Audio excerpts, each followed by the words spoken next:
তুমি ফজরের নামাজ না পড়ে স্কুলে গিয়েছো, তোমার পড়া কোনোদিন পারফেক্টলি মনে থাকবে না। তুমি ফজরের নামাজ না পড়ে অফিসে গিয়েছো, ওই টাকা তোমার বরকত হবে না, তোমার পড়ায় কাজে মন বসবেই না। তুমি ফজরের নামাজ না পড়ে গাড়ি চালাচ্ছ, গাড়ি অ্যাক্সিডেন্ট করবে। তুমি ফজরের নামাজ না পড়ে মিস্ত্রি কাজ করতে রাজমিস্ত্রির কাজে গেছো, তোমার উপরে ইট ভেঙে পড়বে, কারণ তোমার সাথে তো প্রোটেকশন নাই। এজন্য ফজরের নামাজের পরপর একটা মিষ্টি বাতাস আসে কি আসে না? এই বাতাস পৃথিবীর কোন হাসপাতালের অক্সিজেনের বোতলে পাওয়া যাবে? এই বাতাস পৃথিবীর কোন এসি থেকে বের হবে? এই বাতাস পৃথিবীর কোন ফ্যান থেকে বের করা যাবে? এই বাতাস পৃথিবীর কোন বাতাসের সাথে মিলবে না। সেটা শীতকাল হোক, গ্রীষ্মকাল হোক, বর্ষাকাল হোক, শরৎ, হেমন্ত, যখনই হোক, আপনি দেখবেন সুবহে সাদিকের পরে এমন এক বাতাস এসেছে, যেই বাতাস আপনার শরীরে লাগার সাথে সাথে মনে হয়েছে কিছুক্ষণের জন্য আপনি জান্নাতের ভিতরে আছেন। আমার নবী সেই সময় দোয়া করেছেন, আমার মুর্শিদে করিম औलाद रसूल বলেছেন, সুবে কি হাওয়া হাজারো দাওয়া সে বেহতর। ফজরের নামাজের পরের বাতাস কোটি কোটি রোগের ওষুধের চেয়ে দামি ওষুধ। ফজরের বাতাসের ব্যাপারে আরো একজন মনীষী লিখেছেন যে ফজরের নামাজের পরে যে বাতাস আসে, ওই বাতাসে কোনো মুনাফিকের নিঃশ্বাস শুধু মুমিনদের নিঃশ্বাস থাকে। কারণ রাস্তা দিয়ে তখন মুমিনরাই চলাফেরা করে, রাস্তাঘাটে মসজিদে তখন আল্লাহর ওলিরাই চলাফেরা করে। মুনাফিক দুই ওয়াক্তের নামাজ পড়তে পারবে না, একটা ফজর একটা এশা। মুনাফিক জোহর আসর মাগরিব পড়বে হয়তো, কিন্তু এই দুই ওয়াক্ত মুনাফিক পড়তে পারে না। ফজরের নামাজের দুই রাকাত সুন্নতের মূল্য আসমান আর জমিনের মাঝখানে যত জায়গা আছে তত পরিমাণ সওয়াব। তাহলে ফরজের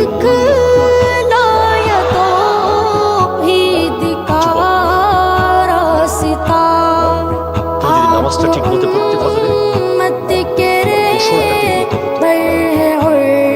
ঠিক কিনা ভাই বলেন বলেন?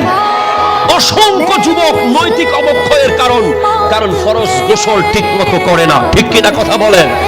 কোনো মতে চলে যায়, কোনো মতে চলে যায়, কোনো মতে অফিসে চলে যায়, কোনো মতে ক্লাসে চলে যায়, কোনো মতে মাঠে চলে যায়। না না না না না, ফরজ গোসল তোমাকে করতেই হবে। ফরজ গোসলকে পরিপূর্ণভাবে না করে তুমি যদি মারা যাও, তাহলে তুমি নাপাক অবস্থায় মারা যাবে, ঠিক কিনা কথা বলেন? আর তুমি যদি পবিত্র অবস্থায়, ওযু অবস্থায় মারা যাও, অবশ্যই মরার পরে তোমার কবরের আযাব থেকে তুমি মুক্তি পাবে। কারণ ওযু অবস্থায় মারা গেলে কবরের আযাব থেকে মুক্তি দেবেন কে? আরো জোরে বলেন কে?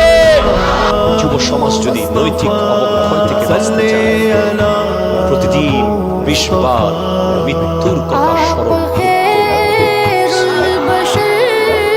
পয়েন্ট পেয়েছেন? এর আগে কিন্তু ক্লাস টিচারের কথা বলেছি, এখন ঘন্টার কথা শুনতে।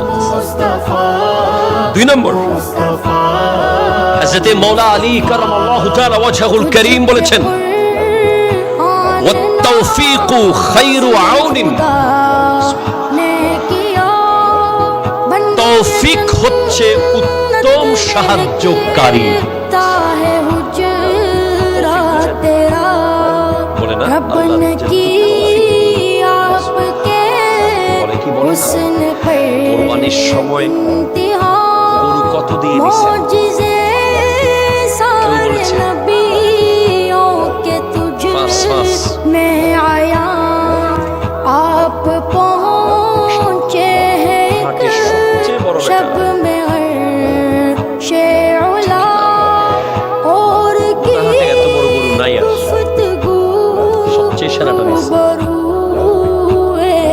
আবার কেউ কেউ বলে 20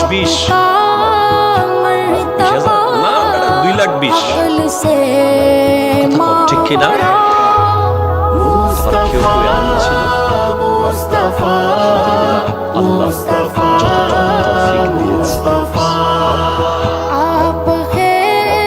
তৌফিক দেওয়ার মালিক কে? এখন আপনি যতই যুদ্ধ করেন, আল্লাহ যদি তৌফিক না দেয়, আপনার পক্ষে কোন কাজে সফল হওয়া সম্ভব?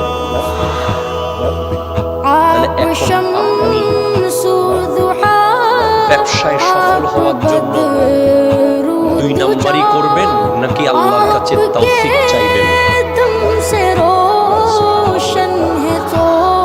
পরীক্ষায় পাশ করার জন্য নকল করবেন নাকি আল্লাহর কাছে তৌফিক চাইবেন?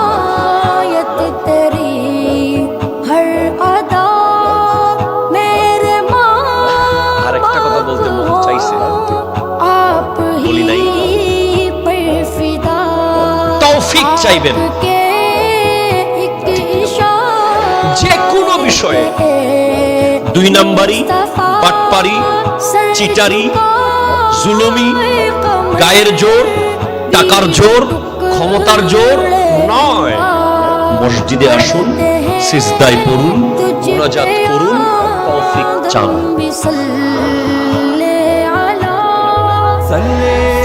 এটা নিয়ে অনেক কথা বলতে হবে, এক একটা পয়েন্টে।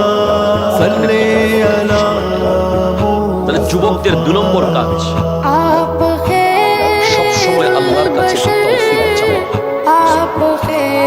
সুবহানাল্লাহ বলেন, বলেন, বলেন। বন্ধুর কাছে না। ওই যে সেলফি তুলে একজনের ছবি দিয়েছেন আমার অভিভাবক, বুঝেন নাই মনে হয় আপনি?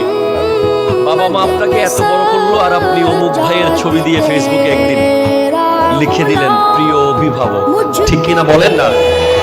ওনার কাছে তৌফিক চাওয়ার দরকার নাই। আমাদের বর্তমান যুব সমাজ মনে করে আমি যদি অমুকের সাথে আমার সম্পর্ক থাকে, এলাকায় বোধহয় আমার বাইকের গিয়ার একটু জোরে জোরে আওয়াজ করতে পারবো, ঠিক কিনা বলেন, বলেন।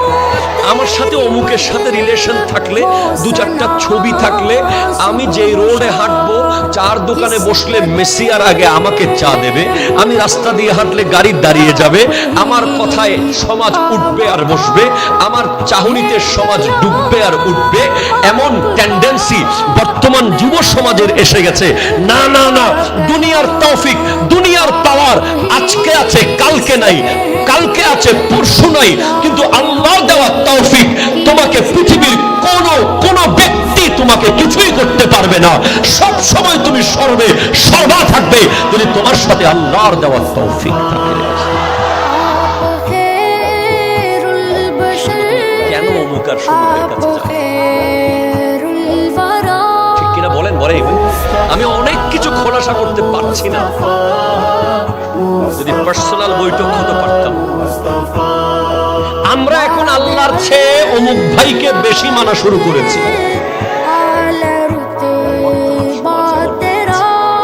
আমি নিজের জায়গায় আমরা কিছু কিছু ব্যক্তিকে এত বেশি মানি, এত বেশি জানি, এত বেশি করে ফেলি, এত বেশি করে ফেলি।